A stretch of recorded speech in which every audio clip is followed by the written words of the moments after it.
नमस्कार। The deep dive में आपका स्वागत है। आज हम गोता लगा रहे हैं भारत के बुनियादी ढांचे यानी इंफ्रास्ट्रक्चर के विशाल और अहम समंदर में। नमस्कार। और ये समंदर वाकई बहुत गहरा है और देश की तरक्की के लिए बेहद जरूरी भी। बिल्कुल। और इस गहराई को समझने के लिए हमारे पास है एक बेहतरीन नक्शा, संजीव वर्मा की भारतीय अर्थव्यवस्था पर लिखी किताब का चैप्टर 10, जो पूरी तरह इंफ्रास्ट्रक्चर पर ही केंद्रित है। हाँ, ये चैप्टर यूपीएससी एस्पिरेंट्स के लिए काफी महत्वपूर्ण है क्योंकि इंफ्रास्ट्रक्चर जीएस पेपर 3 का एक कोर टॉपिक है। तो आज की हमारी इस घन चर्चा का मकसद है भारत के इंफ्रास्ट्रक्चर की मौजूदा स्थिति, इसकी बड़ी बड़ी चुनौतियां और सरकार जो कोशिशें कर रही हैं उन सबको परत दर परत खोलकर समझना। कोशिश यही रहेगी कि हम हर पहलू को विस्तार से देखें ताकि जो भी सुन रहे हैं उन्हें पूरी तस्वीर साफ हो जाए। अक्सर लोग इंफ्रास्ट्रक्चर सुनते ही सोचते हैं सड़कें, पुल, शायद बिजली, लेकिन ये इससे कहीं ज्यादा है ना? ये तो किसी भी अर्थव्यवस्था की रीढ़ की हड्डी है। बिल्कुल सही कहा। ये वो नसें हैं जिनमें अर्थव्यवस्था का खून दौड़ता है। इसके बिना विकास की गाड़ी आगे बढ़ ही नहीं सकती। तो चलिए शुरू करते हैं। सबसे पहले ये समझते हैं कि जब हम इंफ्रास्ट्रक्चर कहते हैं तो इसमें आता क्या क्या है, मतलब इसकी परिभाषा क्या है, खासकर इस चैप्टर के संदर्भ में। देखिए, वर्मा साहब की किताब के हिसाब से कोर इंफ्रास्ट्रक्चर में मुख्य रूप से 8 इंडस्ट्रीज आती हैं। कच्चा तेल, पेट्रोलियम रिफाइनरी प्रोडक्ट्स, बिजली, कोयला, सीमेंट, स्टील, खाद और प्राकृतिक गैस। इनका index of industrial production IIP में अच्छा खासा वेटेज भी होता है। अच्छा, ये तो कोर इंडस्ट्रीज हुई, पर आम समझ में इंफ्रास्ट्रक्चर का मतलब और भी व्यापक होता है ना? हाँ बिल्कुल।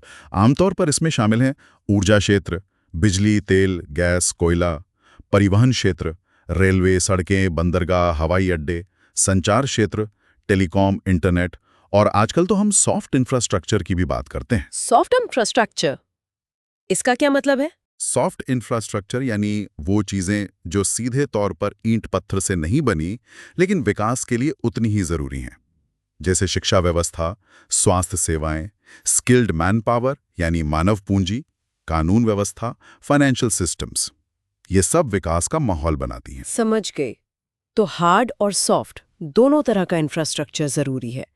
किताब में ग्रामीण और शहरी इंफ्रास्ट्रक्चर के फर्क का भी जिक्र है। हाँ, क्योंकि दोनों की जरूरतें और चुनौतियां अलग अलग होती हैं।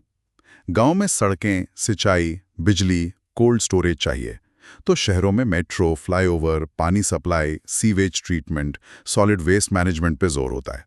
ठीक है।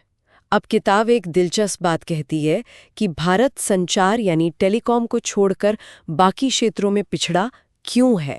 ये सवाल सोचने वाला है। हाँ, ये एक अहम सवाल है और इसके कई कारण हैं जिन पर हम आगे चर्चा करेंगे, लेकिन उससे पहले इंफ्रास्ट्रक्चर की कुछ खास विशेषताओं को समझना जरूरी है जो चैप्टर 10.1 में बताई गई हैं। ये विशेषताएं ही बताती हैं कि इंफ्रास्ट्रक्चर डेवलपमेंट इतना मुश्किल क्यों होता है। अच्छा, क्या है वो विशेषताएं? पहली बात, इंफ्रास्ट्रक्चर हमेशा अपर्याप्त लगता है। इसे डायनेमिक कॉन्सेप्ट कहा गया है। मतलब आज आप जो बनाते हैं कल वो कम पड़ने लगता है क्योंकि अर्थव्यवस्था बढ़ती है, आबादी बढ़ती है, जरूरतें बदलती हैं। ये कभी पूरा ना होने वाला काम है। ये तो है। आज जो हाईवे काफी लगता है, 5 साल बाद उस पर जाम लगने लगता है। बिल्कुल। दूसरी विशेषता, इसका विकास अर्थव्यवस्था के विकास से पहले होना चाहिए। इंफ्रास्ट्रक्चर एक लीडिंग सेक्टर है, लैगिंग सेक्टर नहीं। मतलब पहले सड़कें, बिजली, बंदरगाह बनेंगे, तब फैक्ट्रियां लगेंगी, व्यापार बढ़ेगा। उल्टा नहीं हो सकता। ये बहुत जरूरी पॉइंट है। विकास का इंतजार नहीं कर सकते, विकास के लिए माहौल बनाना पड़ता है। तीसरी बात, प्रोएक्टिव मेंटेनेंस। इंफ्रास्ट्रक्चर 24 घंटे चलना चाहिए। बिजली चली जाए या ट्रेन लेट हो जाए तो कितना असर पड़ता है। इसलिए ब्रेकडाउन होने से पहले ही रखरखाव जरूरी है। इंतजार नहीं कर सकते कि चीज खराब हो तब ठीक करें। हाँ, हमारे यहाँ अक्सर यही होता है कि चीज बिगड़ने के बाद ही ध्यान जाता है। प्रोएक्टिव मेंटेनेंस की कमी दिखती है। चौथी विशेषता, इसे हमेशा भविष्य को ध्यान में रखकर बनाना होता है। आज की जरूरत नहीं, अगले 20-30 साल की जरूरत देखकर प्लान करना पड़ता है। इसमें विजनिंग बहुत जरूरी है। और शायद यहीं पर हम कई बार चूक जाते हैं, दूर की सोचने में। हाँ, ये एक चुनौती रही है। और पांचवी और बहुत महत्वपूर्ण विशेषता, इसकी तुलना हमेशा वैश्विक स्तर पर होती है, अपने अतीत से नहीं। मतलब हमने पिछले साल से कितना बेहतर किया, ये उतना मायने नहीं रखता जितना ये कि दुनिया के मुकाबले हम कहाँ खड़े हैं। अच्छा, ये भी एक अहम नुक्ता है। जैसे किताब में उदाहरण दिया है कि हम 8000 किलोमीटर हाईवे बनाकर खुश हो सकते हैं। हाँ, पर अगर उसी दौरान चीन ने 25,000 किलोमीटर बना दिए तो हमारी वैश्विक कंपेटिटिवनेस तो कम हो गई ना। इंफ्रास्ट्रक्चर का असर सीधे सीधे आपकी अर्थव्यवस्था की कंपेटिटिवनेस पर पड़ता है। इसलिए बेंचमार्किंग हमेशा ग्लोबल होनी चाहिए। सही कहा। और वो हैदराबाद एयरपोर्ट वाला उदाहरण भी इसी से जुड़ा है। एयरपोर्ट वर्ल्ड क्लास बना दिया, अंदर समय बचता है, लेकिन शहर से इतनी दूर कर दिया कि आने जाने में ज्यादा समय लग जाता है। बिल्कुल, ये तो दिखाता है कि इंफ्रास्ट्रक्चर डेवलपमेंट टुकड़ों में नहीं हो सकता। इसे समग्र रूप से इंटीग्रेटेड तरीके से देखना होगा। सिर्फ एयरपोर्ट अच्छा बनाने से काम नहीं चलेगा, एयरपोर्ट तक पहुंचने का रास्ता भी उतना ही अच्छा और तेज होना चाहिए। तो ये तो हुई इंफ्रास्ट्रक्चर की परिभाषा और उसकी कुछ खासियतें। अब आते हैं सेक्शन 10.2 पे, भारतीय इंफ्रास्ट्रक्चर के मुद्दे। यहाँ असल दिक्कतें क्या हैं? सबसे बड़ी चुनौती क्या है? देखिए, जैसा हमने पहले इशारा किया था, सबसे बड़ी और शायद सबसे मुश्किल चुनौती है पैसा। लंबी अवधि के लिए बहुत बड़ी मात्रा में फंड्स की जरूरत। Financing is the key challenge. कितना पैसा, कुछ अंदाजा है? हाँ, किताब में योजना आयोग अब नीति आयोग के एक पुराने अनुमान का जिक्र है। 12वीं पंचवर्षीय योजना के दौरान अगले 10 सालों में भारत को इंफ्रास्ट्रक्चर में करीब 1000 बिलियन अमेरिकी डॉलर का निवेश चाहिए था। $1 ट्रिलियन। 1000 बिलियन डॉलर्स, बाप रे, ये तो बहुत ही बड़ी रकम है। इसको थोड़ा पर्सपेक्टिव में डालें, जीडीपी के मुकाबले कितना? हाँ, इसका मतलब था कि हमें अपना निवेश जीडीपी के लगभग 5.5% से बढ़ाकर 12.5% तक ले जाना था। 12.5%, ये बहुत बड़ा जंप है। आज भी हम शायद 5-6% के आसपास ही निवेश कर पा रहे हैं। तो ये पैसा आएगा कहाँ से? इतना सारा पैसा, और वो भी लंबे समय के लिए? यहीं पर असली पेंच है। इंफ्रास्ट्रक्चर प्रोजेक्ट्स की उम्र बहुत लंबी होती है, 20, 30, 40 साल। इनसे रिटर्न भी धीरे धीरे आता है। बैंक, जो आमतौर पर छोटी या मध्यम अवधि के लोन देते हैं, वो इतने लंबे समय का जोखिम उठाने से हिचकते हैं। इसे एसेट लायबिलिटी मिसमैच कहते हैं। मतलब बैंक के पास जो पैसा जमा होता है वो शॉर्ट टर्म का होता है, लेकिन लोन लंबे समय के लिए देना है। हाँ, मोटे तौर पर यही बात है। तो फिर लंबी अवधि के फंड्स कहाँ से आएं? इसका जवाब है बीमा कंपनियां और पेंशन फंड्स। इनके पास लंबे समय का पैसा होता है, क्योंकि लोग प्रीमियम या कंट्रीब्यूशन सालों तक देते हैं और क्लेम या पेंशन बहुत बाद में लेते हैं। अच्छा, तो इंश्योरेंस और पेंशन सेक्टर से ये पैसा आ सकता है? आ सकता है, और आना भी चाहिए। दुनिया भर में यही होता है। लेकिन भारत में ये सेक्टर अभी उतने विकसित नहीं है या उतने सक्षम नहीं है कि वो इंफ्रास्ट्रक्चर की पूरी जरूरत को पूरा कर सकें। इनमें रेगुलेटरी सुधारों की भी जरूरत है, ताकि ये ज्यादा निवेश कर पाएं। तो ये फंडिंग गैप एक बहुत बड़ा मुद्दा है। $1000 बिलियन का लक्ष्य और उसे पाने का रास्ता साफ नहीं। इसके अलावा और क्या दिक्कत है? दूसरी बड़ी समस्या, जिसका जिक्र पहले हुआ था, वो है इंफ्रास्ट्रक्चर सेवाओं की कम कीमत रखना, यानी अंडर प्राइसिंग। जैसे बिजली, पानी, शहरी परिवहन। अक्सर राजनीतिक कारणों से इनकी कीमतें लागत से भी कम रखी जाती हैं। हाँ, ये तो आम बात है। बिजली की दरें बढ़ाना हमेशा मुश्किल होता है। लेकिन इसका नतीजा क्या होता है? जो कंपनियां या विभाग ये सेवाएं दे रहे हैं, वो घाटे में चलते हैं। उनके पास रखरखाव, सुधार और विस्तार के लिए पैसा नहीं बचता। फिर क्वालिटी गिरती है, सेवाएं बाधित होती हैं। ये एक दुष्चक्र बन जाता है। अंडर प्राइसिंग लंबे समय में अस्थिरता पैदा करती है। सही बात है। मुफ्त या बहुत सस्ती चीज की अक्सर कद्र भी नहीं होती और वो टिकाऊ भी नहीं रहती। और कोई मुद्दे? हाँ, एक और बात है, भविष्य की सोच, यानी विजनिंग की कमी। हम अक्सर आज की समस्या का हल ढूंढते हैं, कल क्या जरूरत होगी इसका अंदाजा लगाकर प्लानिंग करने में पीछे रह जाते हैं। और कई बार इंफ्रास्ट्रक्चर प्रोजेक्ट्स राजनीतिक प्राथमिकताओं और वोट बैंक की राजनीति में फंस जाते हैं। मतलब प्रोजेक्ट वहां बनता है जहां से वोट मिलने की उम्मीद हो, न कि जहां उसकी सबसे ज्यादा जरूरत हो। ऐसा भी होता है। या फिर प्रोजेक्ट्स में बेवजह की देरी होती है क्योंकि राजनीतिक इच्छा शक्ति नहीं होती या अलग अलग पार्टियों में सहमति नहीं बन पाती। इंफ्रास्ट्रक्चर को एक राष्ट्रीय मुद्दा मानकर राजनीति से ऊपर उठकर काम करने की जरूरत है, जो हमेशा नहीं हो पाता। ये तो काफी गंभीर चुनौतियां हैं। फंड की कमी, सेवाओं का सस्ता होना, दूरदर्शिता का अभाव और राजनीतिक दखलंदाजी। अब आते हैं सेक्शन 10.3 पर। सरकार ने इन चुनौतियों से निपटने के लिए हाल में क्या कदम उठाए हैं? सरकार ने पिछले कुछ सालों में कई कदम उठाए हैं, खासकर फंडिंग की समस्या को हल करने के लिए।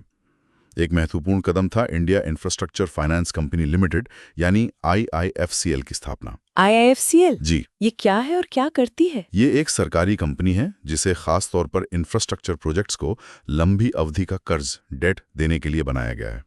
ये बैंकों से सीधे मुकाबला नहीं करती, बल्कि बैंकों के साथ मिलकर या बैंकों के कर्ज का एक हिस्सा लेकर टेकआउट फाइनेंसिंग मदद करती है।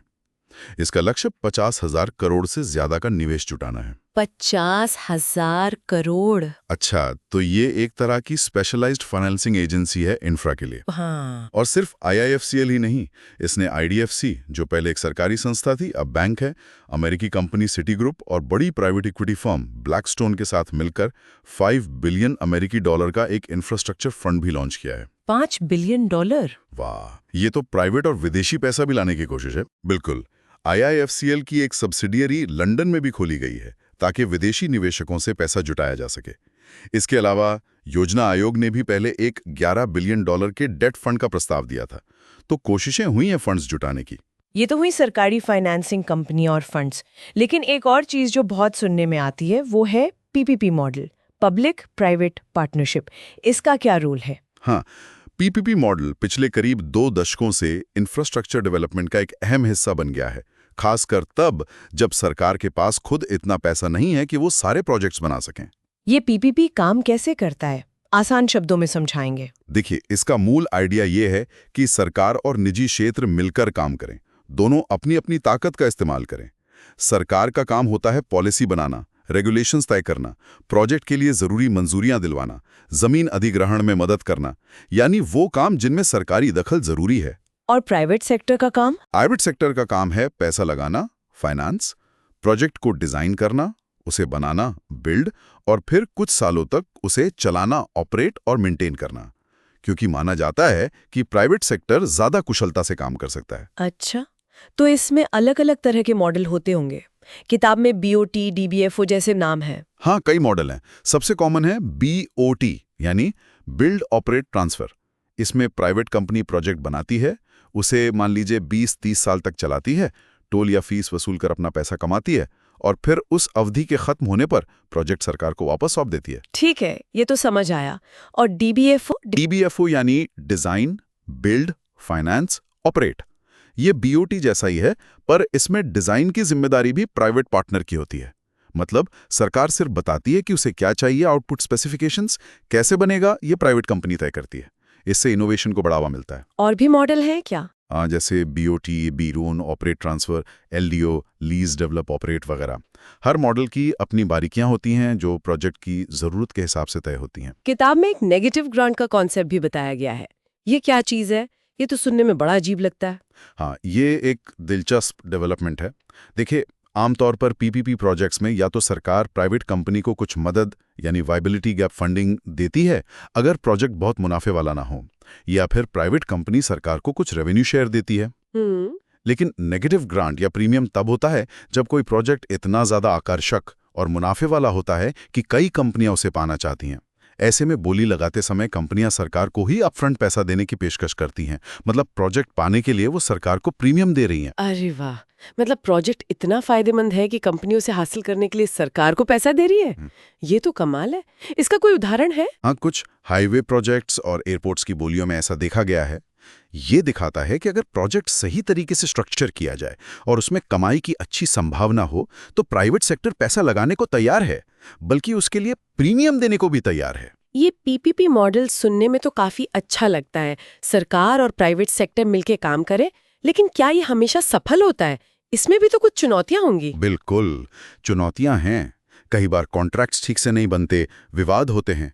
कभी सरकार अपनी जिम्मेदारियां जैसे समय पर जमीन देना या मंजूरी देना पूरी नहीं कर पाती।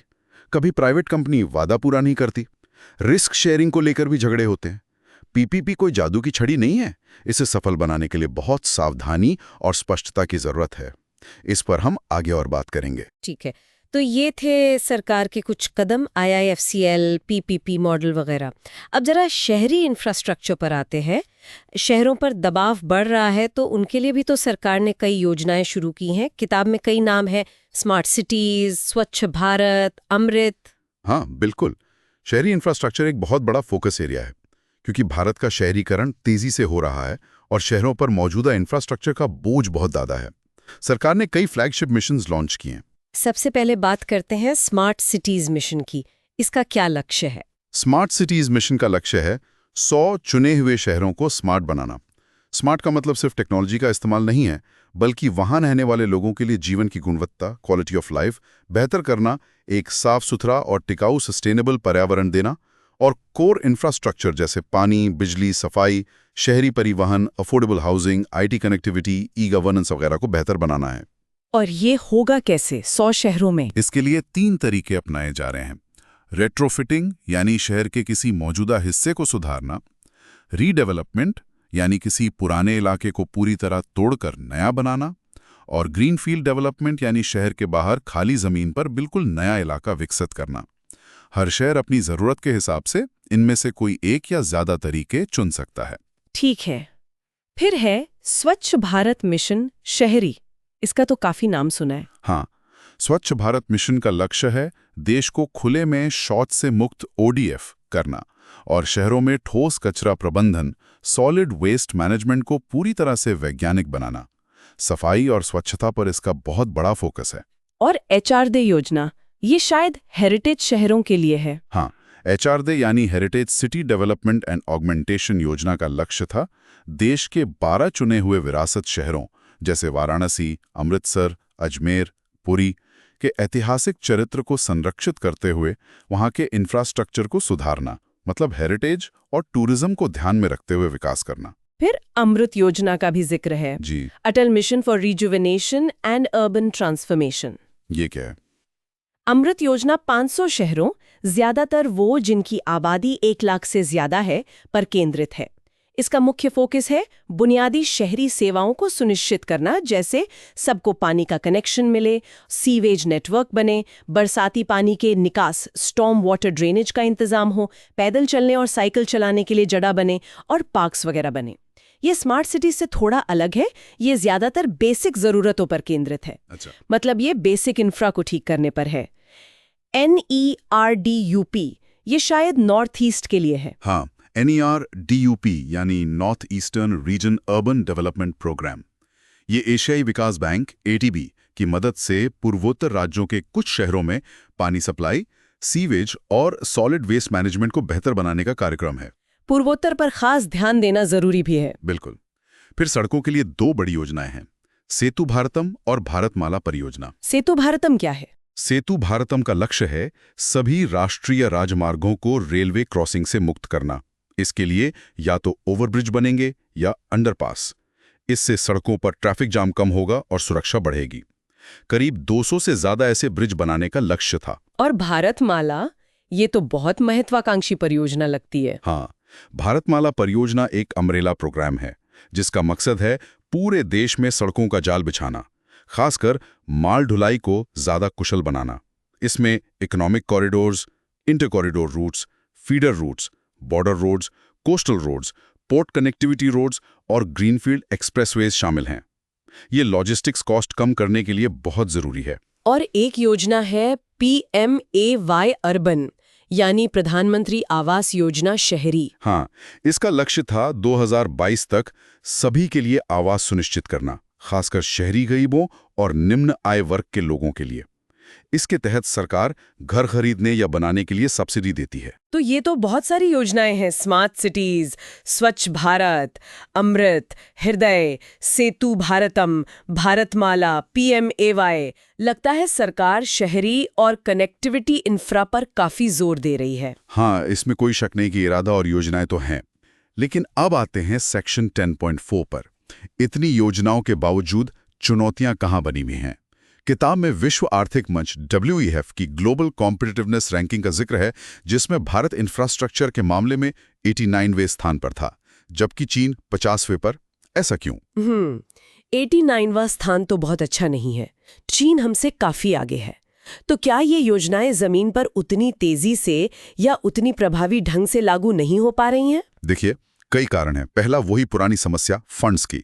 लंबी अवधि के फंड जुटाने के लिए हमें अपने बैंकिंग, बीमा और पेंशन क्षेत्रों में गहरे सुधार करने होंगे ताकि वो इंफ्रा में ज्यादा निवेश कर सकें। हमें विदेशी निवेश एफडीआई को भी और आकर्षित करना होगा। और पीपीपी मॉडल, क्या वो काफी नहीं है? पीपीपी मॉडल मददगार है, लेकिन ये सरकारी खर्च का विकल्प नहीं बन सकता। सरकार को खुद भी बड़ा निवेश करना ही होगा, खासकर उन क्षेत्रों में जहां प्राइवेट सेक्टर आने से हिचकता है या जहां सामाजिक जरूरत ज्यादा है। PPP is a supplement, not a substitute. लेकिन सरकारी खर्च की भी तो अपनी सीमाएं हैं। सरकार का खजाना कोई असीमित तो है नहीं। बिल्कुल, यहां दो बड़ी बाधाएं आती हैं। एक है FRBMA act, fiscal responsibility and budget management act. ये कानून सरकार के खाते और उधार लेने पर एक सीमा लगाता है ताकि वित्तीय अनुशासन बना रहे। अच्छी बात है, लेकिन इसका मतलब ये भी है कि सरकार इंफ्रा पर अंधाधुंध खर्च नहीं कर सकती। FRBMA एक्ट यानी सरकार के हाथ बंधे हुए हैं एक तरह से। हाँ, कुछ हद तक। दूसरी बाधा है सरकारी खर्च की अक्षमता। अक्सर सरकारी प्रोजेक्ट्स में बहुत देरी होती है, जिससे उनकी लागत बढ़ जाती है। कॉस्ट ओवररन्स, प्लानिंग, मंजूरी, जमीन अधिग्रहण, अमल, हर स्तर पर देरी हो सकती है। इससे पैसे का सही इस्तेमाल नहीं हो पाता। तो फंड्स की कमी, पीपीपी की सीमाएं और सरकारी खर्च की अपनी दिक्कतें, ये सब मिलकर हमारी रैंकिंग को नीचे रखती हैं। हाँ, और यहीं पर चीन का उदाहरण देखने लायक है, जिसका जिक्र किताब भी करती है। चीन ने ऐसा क्या किया है जो हम नहीं कर पा रहे हैं? चीन ने पिछले 3-4 दशकों में इंफ्रास्ट्रक्चर बनाने में जो रफ्तार और पैमाना दिखाया है वो अविश्वसनीय है। सोचिए, 450 किलोमीटर प्रति घंटा की रफ्तार वाली ट्रेनें, शंघाई के पास एक नदी पर 17 पुल बना दिए। बीजिंग का नया एयरपोर्ट दुनिया के सबसे बड़े एयरपोर्ट्स में से एक है।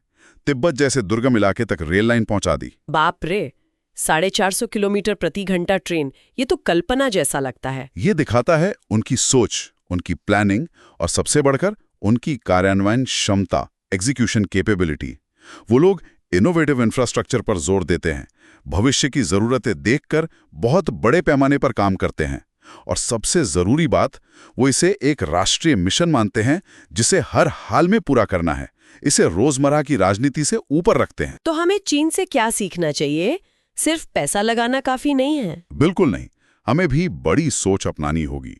भविष्य की जरूरतों का सही अंदाजा लगाना होगा, इनोवेशन को बढ़ावा देना होगा और इंफ्रास्ट्रक्चर डेवलपमेंट को राजनीतिक खींचतान से दूर रखना होगा।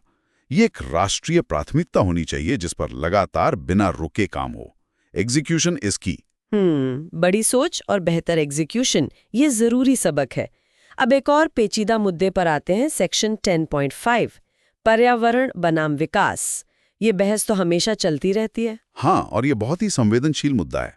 इंफ्रास्ट्रक्चर प्रोजेक्ट्स अक्सर बड़े होते हैं, उनके लिए जमीन चाहिए होती है, जंगल कटते हैं, पर्यावरण पे असर पड़ता है। किताब में कुछ उदाहरण भी दिए गए हैं जहां बड़े प्रोजेक्ट्स पर्यावरणीय चिंताओं की वजह से रुके या विवादों में फंसे, जैसे पॉस्को का स्टील प्लांट उड़ीसा में, वेदांता की bauxite mining, Lavasa hill station project. हाँ, ये सब मामले दिखाते हैं कि विकास और पर्यावरण के बीच संतुलन बनाना कितना मुश्किल है। एक तरफ विकास चाहिए, नौकरियां चाहिए, प्रगति चाहिए, दूसरी तरफ पर्यावरण को भी बचाना। तो इसका हल क्या है? क्या हमें विकास रोक देना चाहिए पर्यावरण के नाम पर, या पर्यावरण की चिंता छोड़ देनी चाहिए? किताब का नजरिया इस पर काफी स्पष्ट है। उसमें प्रधानमंत्री के हवाले से कहा गया है कि संतुलन जरूरी है, लेकिन साथ ही तर्क ये दिया गया है कि फिलहाल भारत जैसी विकासशील अर्थव्यवस्था के लिए विकास, गरीबी हटाना, लोगों को रोजगार देना ज्यादा बड़ी प्राथमिकता है। मतलब विकास को प्राथमिकता देनी चाहिए। स्रोत का तर्क ये है कि परियोजनाओं को रोकने के बजाय हमें उन तरीकों पर ध्यान देना चाहिए जिनसे पर्यावरणीय चिंताओं का समाधान निकाला जा सके। टेक्नोलॉजी का इस्तेमाल करके, बेहतर प्लानिंग करके नुकसान को कम किया जा सकता है या उसकी भरपाई की जा सकती है। प्रोजेक्ट्स को सिरे से खारिज करना शायद सही रास्ता नहीं है। किताब में कुछ और सवाल भी उठाए गए हैं इस संदर्भ में। हाँ, बड़े दिलचस्प सवाल है। पूछा गया है कि क्या शहरों में बढ़ते स्लम, कचरे के ढेर, प्रदूषित नदियां, कम होता वन क्षेत्र, क्या ये अपने आप में पर्यावरणीय मुद्दे नहीं हैं? क्या विकास की कमी और राज्यों के बीच बढ़ती असमानता बड़े मुद्दे नहीं हैं? ये सोचने वाली बात है। गरीबी और पिछड़ापन भी तो एक तरह का पर्यावरणीय संकट ही है। बिल्कुल। और अगर इन समस्याओं का समाधान निजी या विदेशी निवेश से बनने वाले इंफ्रास्ट्रक्चर प्रोजेक्ट से हो सकता है, तो उसे प्रोत्साहित करना चाहिए, ना कि रोकना। हाँ, रेगुलेशन मजबूत हो, नियमों का पालन हो, ये जरूरी है, लेकिन विकास को रोकना शायद ज्यादा बड़ा नुकसान कर सकता है। संतुलन वाकई मुश्किल है। किताब में एक सुझाव भी है कि शायद इंफ्रास्ट्रक्चर के लिए एक अलग बजट बनाने पर विचार किया जा सकता है। हाँ, ये एक विचार दिया गया है, शायद इसलिए ताकि इस पर फोकस बना रहे और इसे जरूरी फंड्स मिल सकें, बिना बाकी जरूरतों से समझौता किए। ठीक है, अब हम इंफ्रास्ट्रक्चर की एक और अहम हिस्से पर आते हैं, बंदरगाह यानी पोर्ट्स। सेक्शन 10.6। भारत के पास लंबी तटरेखा है, तो बंदरगाह तो बहुत जरूरी होंगे व्यापार के लिए। बेहद जरूरी। आप अंदाजा लगाइए, भारत का लगभग 95% विदेशी व्यापार कार्गो वॉल्यूम के हिसाब से और 70% वैल्यू के हिसाब से समुद्री रास्ते यानी बंदरगाहों के जरिए होता है। 95% वॉल्यूम? बाप रे, 95%! मतलब हमारी अर्थव्यवस्था काफी हद तक बंदरगाहों पर निर्भर है।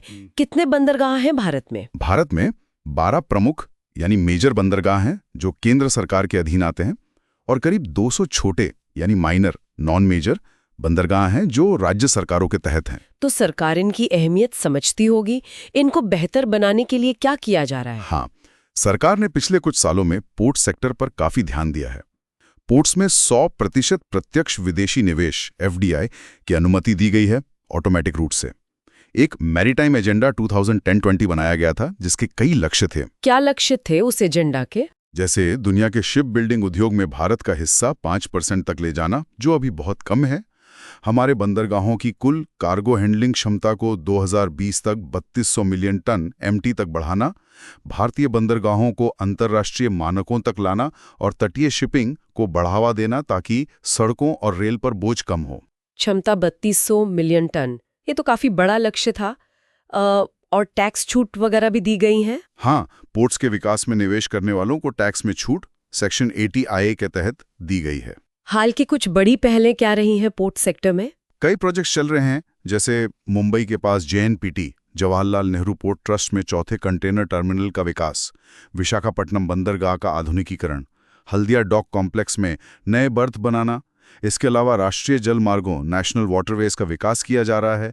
NW1 गंगा, NW2 ब्रह्मपुत्र से लेकर NW6 तक। लाइट हाउस टूरिज्म को भी बढ़ावा दिया जा रहा है। जल मार्गों का विकास, ये भी लॉजिस्टिक्स के लिए अहम होगा। लेकिन इतनी कोशिशों के बाद भी क्या हमारे बंदरगाह विश्व स्तरीय बन गए हैं? क्या समस्याएं खत्म हो गईं? नहीं, अभी भी काफी समस्याएं हैं। सच तो ये है कि हमारे ज्यादातर बंदरगाह अभी भी विश्व स्तर के नहीं हैं। सबसे बड़ी दिक्कत है जहाजों को बर्थ मिलने में लगने वाला लंबा इंतजार, वेटिंग टाइम। मतलब जहाजों को समुद्र में ही खड़ा रहना पड़ता है अपनी बारी के लिए। हाँ, और इससे बहुत नुकसान होता है। दूसरी बड़ी समस्या है कि हमारे कई बंदरगाहों की गहराई कम है, जिससे बहुत बड़े आधुनिक जहाज वहां आ ही नहीं पाते। हमें अक्सर कोलंबो या सिंगापुर जैसे हब पोर्ट्स पर निर्भर रहना पड़ता है, जहां से छोटे जहाजों में सामान लादकर भारत लाया जाता है।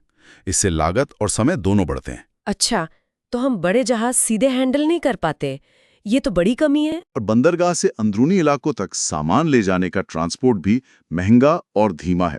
Hinterland connectivity. तो इन समस्याओं से निपटने के लिए क्या हो रहा है? सागरमाला कार्यक्रम का नाम सुना है? हाँ। सागरमाला कार्यक्रम इसी दिशा में एक बहुत बड़ा और महत्वाकांक्षी कदम है। इसका लक्ष्य सिर्फ बंदरगाहों का आधुनिकीकरण करना ही नहीं, बल्कि पोर्टलेट डेवलपमेंट करना है। मतलब बंदरगाहों को औद्योगिक क्लस्टर्स, समर्पित फ्रेट कॉरिडोर्स और इनलैंड वाटरवेज से जोड़ना, ताकि पूरी लॉजिस्टिक्स चेन बेहतर हो सके। इसमें port modernization, port connectivity, port linked industrialization और कोस्टल कम्युनिटी डेवलपमेंट शामिल हैं। ये तो काफी व्यापक योजना लगती है। ई-गवर्नेंस से भी कुछ सुधार की कोशिश हो रही है? हाँ, पोर्ट्स पर प्रक्रियाओं को आसान और तेज बनाने के लिए टेक्नोलॉजी का इस्तेमाल बढ़ाया जा रहा है। ऑनलाइन क्लियरेंस, डिजिटल पेमेंट्स वगैरह। कोशिश यही है कि भारत के बंदरगाह ज्यादा कुशल, प्रतिस्पर्धी और यूजर फ्रेंडली बने। लेकिन अभी लंबा रास्ता तय करना है। बंदरगाहों की कहानी भी मिली जुली है, प्रगति भी है और चुनौतियां भी।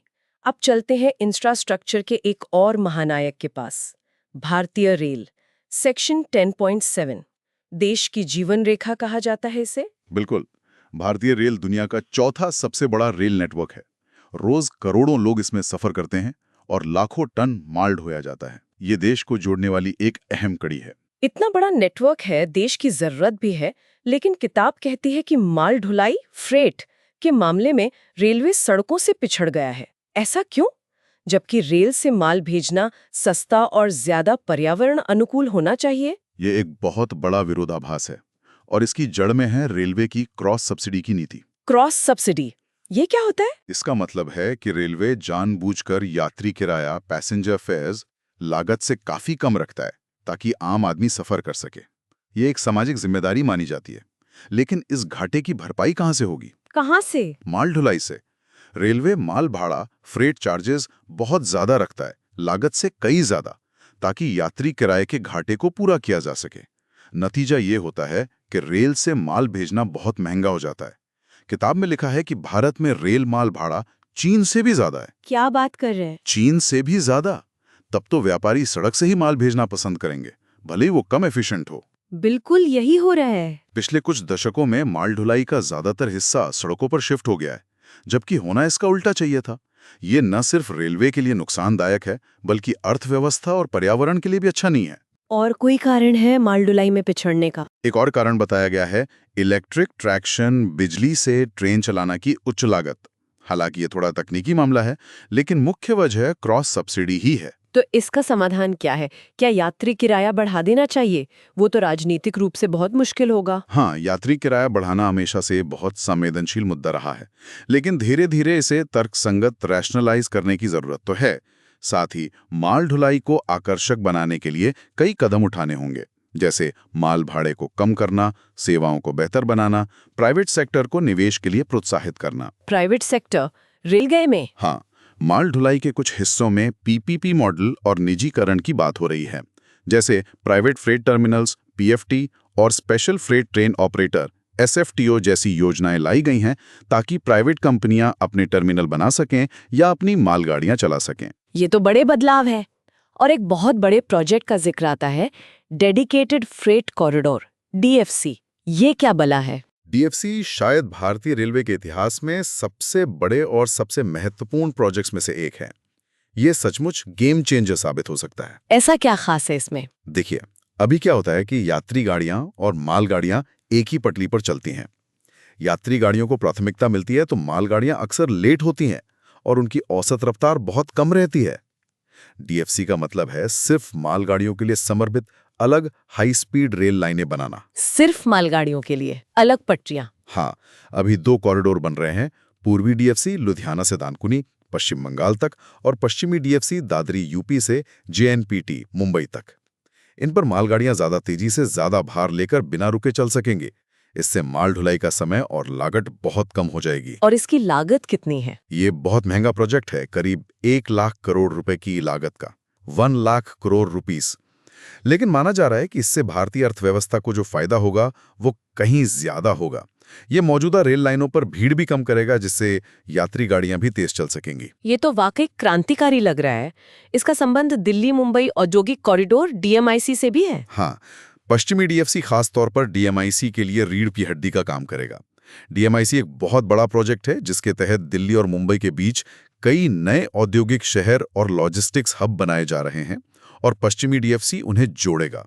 रेलवे में एक और बड़ी खबर है, bullet train, Mumbai Ahmedabad high speed train project. हाँ, ये भारत का पहला हाई स्पीड रेल प्रोजेक्ट है जो जापान की मदद और तकनीक से बन रहा है। इस पर भी काफी बहस होती है कि क्या भारत को अभी इसकी जरूरत है, लेकिन ये भी इंफ्रास्ट्रक्चर अपग्रेडेशन की दिशा में एक कदम है। तो रेलवे में भी काफी कुछ चल रहा है। किताब का सुझाव है कि रेलवे को एक समग्र राष्ट्रीय लॉजिस्टिक्स नीति का हिस्सा बनना होगा और अलग रेल बजट की प्रथा पर पुनर्विचार करना होगा। हाँ, रेलवे को सिर्फ एक परिवहन मंत्रालय का हिस्सा न मानकर पूरी अर्थव्यवस्था की लॉजिस्टिक जरूरतें पूरी करने वाले एक इंटीग्रेटेड सिस्टम की तरह देखना होगा। और अलग रेल बजट तो अब खत्म ही हो चुका है, उसे आम बजट में मिला दिया गया है, जो शायद सही दिशा में एक कदम है। चलिए अब 2 छोटी योजनाओं पर बात करते हैं जो किताब के आखिर में है। सेक्शन 10.8 उड़ान योजना, उड़े देश का आम नागरिक। हाँ, उड़ान एक रीजनल कनेक्टिविटी स्कीम आरसीएस है। इसका मकसद है छोटे शहर, टियर 2 टियर 3 सिटीज और अभी तक ठीक से हवाई सेवा से न जुड़े अनसर्व्ड अंडरसर्व्ड हवाई अड्डों को हवाई नेटवर्क पर लाना। और इसका वादा है कि करीब 2,500 रुपए में 1 घंटे तक की उड़ान मिल सकती है। ये कैसे संभव होता है, इतनी सस्ती टिकट? सरकार इन छोटे हवाई अड्डों पर इंफ्रास्ट्रक्चर सुधारने में भी मदद करती है और एयरलाइंस को कुछ टैक्स छूट भी देती है।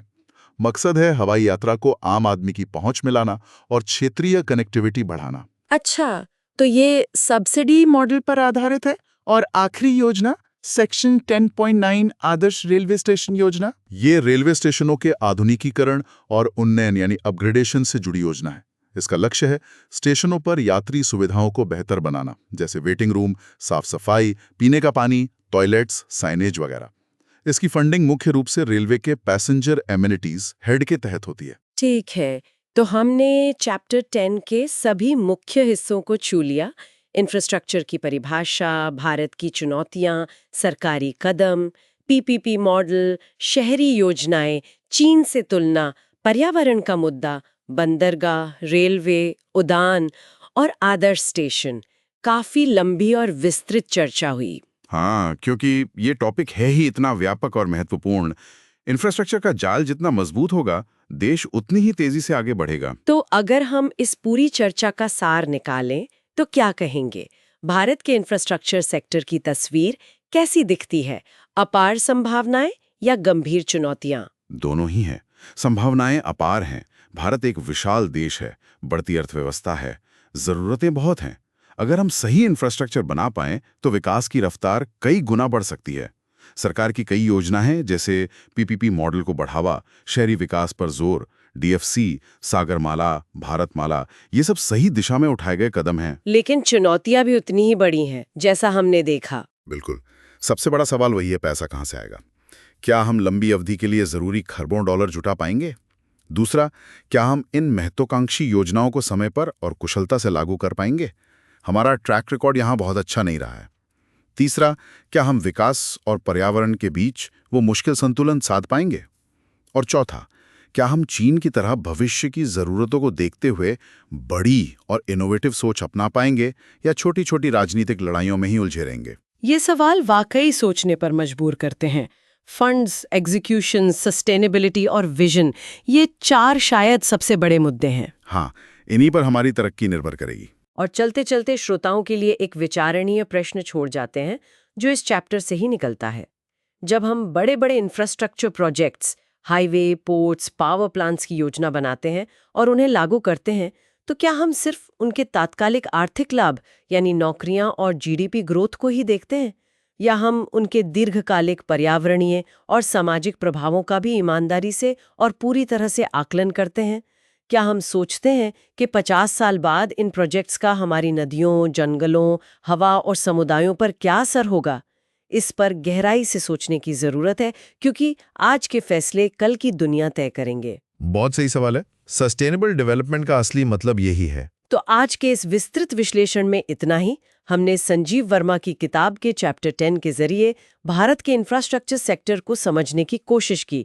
उम्मीद है खासकर यूपीएससी की तैयारी कर रहे एस्पिरेंट्स के लिए ये चर्चा उपयोगी रही होगी। हाँ, ये चैप्टर प्रीलिम्स और मेंस दोनों के लिए बहुत महत्वपूर्ण है। इसमें दिए गए फैक्ट्स, कॉन्सेप्ट्स, योजनाएं और चुनौतियां सब पर सवाल बन सकते हैं। बिल्कुल। तो सभी एस्पिरेंट से गुजारिश है कि इस चर्चा को ध्यान से सुने, जरूरत पड़े तो दोबारा सुने, किताब के चैप्टर को भी जरूर पढ़ें।